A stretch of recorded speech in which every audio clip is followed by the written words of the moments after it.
Hello दोस्तों, RM classes में आपका एक बार फिर स्वागत है। आज हम महात्मा गांधी जी के सारे आंदोलनों के बारे में पढ़ने वाले हैं। आज के इस वीडियो में आप महात्मा गांधी ने जितने भी आंदोलन और संघर्ष किए उनके बारे में जानेंगे। तो चलिए शुरू करते हैं।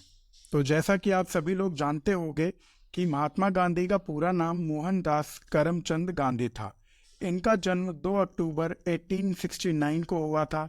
यह भारत एवं भारतीय स्वतंत्रता आंदोलन के एक प्रमुख राजनीतिक एवं आध्यात्मिक नेता थे। महात्मा गांधी सत्याग्रह के माध्यम से अत्याचार के प्रतिकार के अग्रणी नेता थे। मतलब ये सत्याग्रह के माध्यम से अंग्रेजों को चुनौती दिया करते थे। तो आज की इस वीडियो में मैं आपको इसके सभी आंदोलन बताने वाला हूं। तो सबसे पहला आंदोलन जहां से महात्मा गांधी जी ने भारत में शुरुआत करी अपने आंदोलनों की, वो था सबसे पहला चंपारण और खेड़ा। तो भारतीय स्वतंत्रता संग्राम के लिए बिहार में चंपारण आंदोलन महात्मा गांधी की पहली सक्रिय भागीदारी मानी जाती है।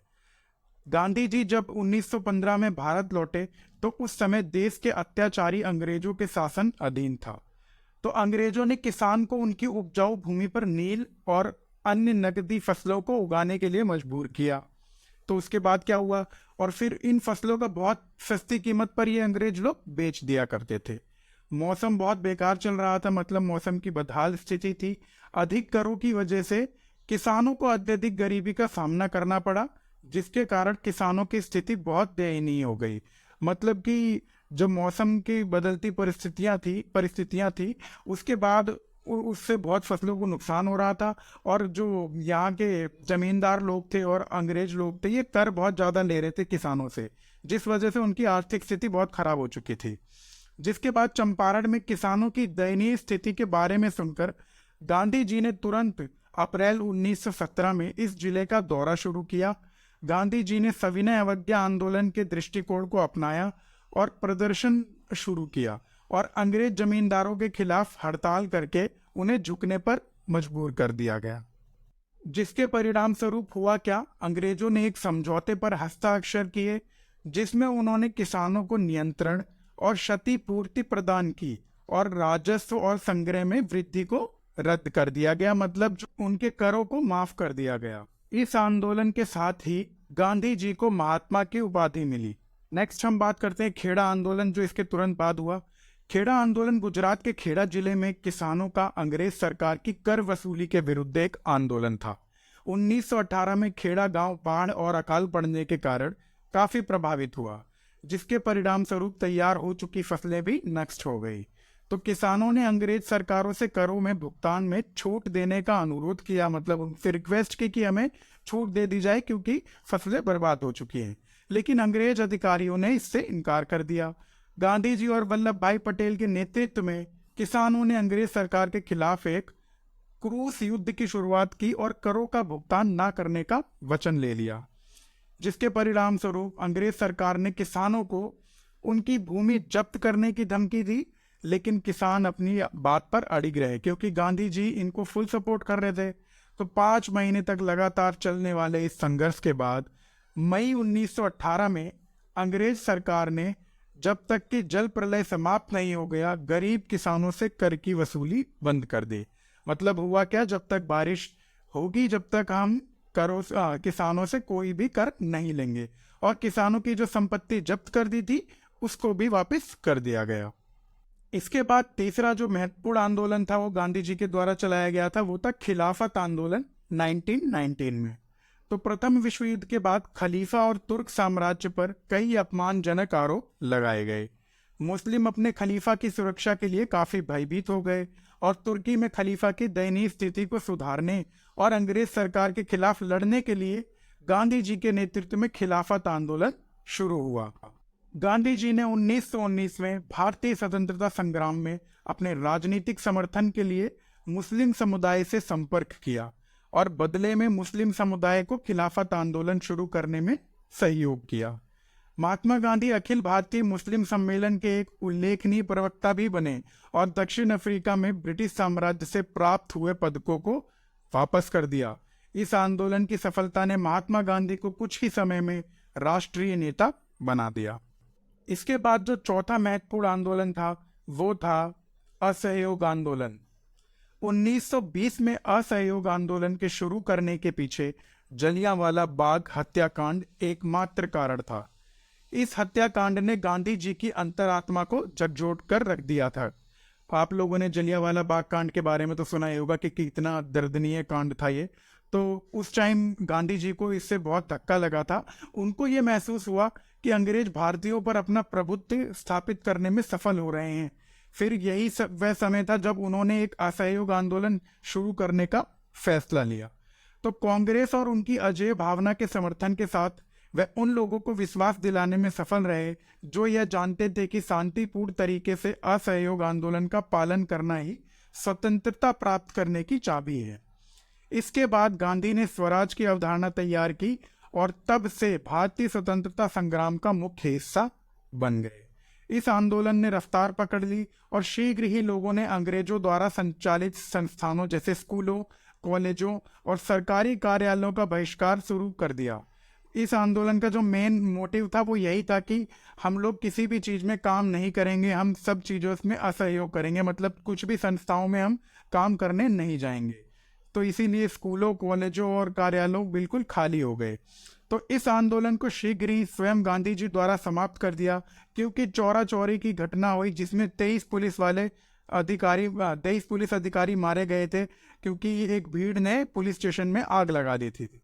इसके बाद जो पांचवा महत्वपूर्ण आंदोलन है वो है भारत छोड़ो आंदोलन। भारत छोड़ो आंदोलन महात्मा गांधी द्वारा द्वितीय विश्व युद्ध के दौरान 8 अगस्त 1942 को भारत से ब्रिटिश साम्राज्य को समाप्त करने के लिए चलाया गया। गांधी जी के आग्रह करने के कारण भारतीय कांग्रेस समिति ने भारत की ओर से बड़े पैमाने पर अंग्रेजों से भारत छोड़ने के तकाजे और गांधी जी ने करो या मरो का नारा दिया, जिसके परिणाम स्वरूप अंग्रेज अधिकारियों ने भारतीय राष्ट्रीय कांग्रेस के सभी सदस्यों को तुरंत गिरफ्तार कर लिया और जांच किए बिना उन्हें जेल में डाल दिया। लेकिन देश भर में विरोध प्रदर्शन चलते रहे। इससे कोई भी डर नहीं था कि अंग्रेज अधिकारी कांग्रेस के अधिकारियों को जेल में डाल रहे हैं, बिल्कुल भी नहीं। यहाँ पर इस टाइम पे हमारे देश के लोग बिल्कुल इकट्ठा होके मजबूती से लड़ रहे थे अंग्रेजों से। तो अंग्रेज भले ही भारत छोड़ो आंदोलन को रोकने में किसी भी तरह सफल रहे, लेकिन जल्दी ही उन्हें यह महसूस हो गया था कि भारत में शासन करने के उनके दिन समाप्त हो चुके हैं। तो दूसरे विश्व युद्ध के बाद अंग्रेजों ने भारत को सभी अधिकार सौंपने के स्पष्ट संकेत दे दिए। आखिरकार गांधी जी का यह आंदोलन समाप्त करना पड़ा, जिसके परिणाम स्वरूप हजारों कैदियों की रिहाई हुई। तो नेक्स्ट है सविनय अवज्ञा आंदोलन, जिसके अंदर दांडी मार्च और गांधी इरविन समझौता है। सविनय अवज्ञा आंदोलन सत्तारूढ़ औपनिवेशिक सरकार के खिलाफ महात्मा गांधी के नेतृत्व में भारतीय स्वतंत्रता संग्राम का एक महत्वपूर्ण हिस्सा था। मार्च 1930 में यंग इंडिया के अखबार में देश को संबोधित करते हुए गांधी जी ने कहा कि यदि उनकी 11 मांगे सरकार द्वारा स्वीकार की जाती हैं तो आंदोलन को स्थगित करने की इच्छा अपनी व्यक्त करता हूं। लेकिन लॉर्ड इरविन की सरकार ने उन्हें इस पर कोई जवाब नहीं दिया। मतलब कि गांधी जी ने बोला था कि अगर उनकी 11 मांगों को अंग्रेजी सरकार स्वीकार करेगी तो वो आंदोलन को स्थगित कर देंगे, लेकिन लॉर्ड इरविन की सरकार ने कोई जवाब नहीं दिया, जिसके परिणाम स्वरूप उन्होंने इस आंदोलन को पूरे उत्साह के साथ शुरू किया। यह आंदोलन दांडी मार्च के साथ शुरू हुआ, जिसका नेतृत्व गांधी जी ने 12 मार्च 1930 को गुजरात के साबरमती आश्रम से दांडी गांव तक किया था। दांडी पहुंचने के बाद गांधी और उनके समर्थकों ने समुद्र के नमकीन पानी से नमक बनाकर नमक पर कर लगाने वाले कानून का उल्लंघन किया। मतलब उस टाइम अंग्रेजों ने जो नमक बनाने की अधिकार था वो केवल अंग्रेजों के पास था, किसी और को नमक बनाने की अनुमति नहीं थी। तो गांधी जी ने क्या किया कि इस कानून को तोड़ दिया और नमक बना लिया। इसके बाद अंग्रेजों के कानून को तोड़ पाना भारत में एक व्यापक घटना बन गई। मतलब ये बहुत मुश्किल काम था कि इनका कानून तोड़ दिया गया। लोगों ने धारा 144 का उल्लंघन करने के लिए प्रतिबंधित राजनीतिक प्रचार पुस्तिकाओं की बिक्री शुरू कर दी। इसके बाद गांधी जी ने भारतीय महिलाओं से कताई शुरू करने का आग्रह किया और जल्द ही लोगों ने सरकारी कार्यालयों और विदेशी सामान बेचने वाली दुकानों के सामने विरोध प्रदर्शन करना शुरू कर दिया। इसके साथ साथ भारतीय महिलाओं ने भी भारतीय स्वतंत्रता संग्राम में बढ़ चढ़कर भाग लेना शुरू कर दिया। इस आंदोलन के दौरान सरोजिनी नायडू प्रमुख रूप से आगे आई थी। उत्तर पश्चिम में सबसे लोकप्रिय नेता अब्दुल गफ्फार खान, जिन्हें अक्सर फ्रंटियर गांधी भी कहा जाता था, ये भी बहुत लोकप्रिय हुए उस टाइम पर। इसके बाद लॉर्ड इरविन की सरकार ने 1930 में लंदन में एक गोलमेज सम्मेलन की मांग की और भारतीय राष्ट्रीय कांग्रेस ने इसका हिस्सा बनने से इनकार कर दिया। यह सुनिश्चित करने के लिए कि कांग्रेस दूसरे दौर के सम्मेलन में भाग ले रही है, लॉर्ड इरविन ने 1931 में गांधी के साथ समझौते पर हस्ताक्षर किए। इसे गांधी इरविन समझौता कहा जाता है। इस समझौते में सभी राजनीतिक कैदियों को रिहा करने और सभी दमनकारी कानूनों को रद्द करने की बात कही गई थी। तो ये थे वो 6 आंदोलन जिन्होंने स्वतंत्रता संग्राम में अपनी महत्वपूर्ण भूमिका निभाई और गांधी जी को महात्मा गांधी का दर्जा दिलवाया।